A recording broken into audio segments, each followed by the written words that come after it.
ఉదయగిరి కోట అనే పేరుతో చాలా జిల్లాలలో చాలా కోటలు ఉన్నాయి. అయితే ఇది మాత్రం ఒడిస్సా రాష్ట్రంలోని భువనేశ్వరి జిల్లాలో ఉన్న ఉదయగిరి కోట. ఈ ఉదయగిరి కోటని ఉదయగిరి ఖండగిరి కోటలు అంటారు. ఎదురెదురుగానే ఉంటాయి రెండు కోటలు. చాలా పెద్ద కోట, రెండంతస్తులుగా ఉంటుంది. ఈ కోటకి చాలా గదులున్నాయి.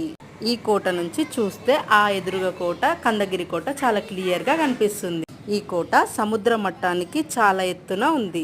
కావున చుట్టుపక్కన ఉన్న ఊర్లు, పల్లెలు అన్నీ క్లియర్గా కనిపిస్తున్నాయి. ఒక ఫ్లోర్కి 8 గదులు చొప్పున మొత్తం 16 గదులు ఉన్నాయి.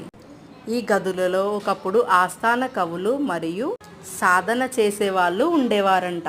అప్పటి కళాకారుల కళాకృతులు చూస్తుంటే ఇప్పటి ఇంజనీర్లు కూడా పనికిరారేమో అనిపిస్తుంది. మేమైతే కోటలో ప్రతిదీ క్షుణ్ణంగా చూసాము. చాలా నైపుణ్యంతో చాలా అందంగా ఆ కాలంలో నిర్మించారు. చూడండి, బుల్లి రూమ్ ఎంత బాగుందో. ప్రతి గది చాలా ప్రత్యేకంగా ఉంది. వెళ్ళేవారుంటే భువనేశ్వరి డిస్ట్రిక్ట్ లోని ఈ ఉదయగిరి ఖండగిరి కోటని ప్రత్యేక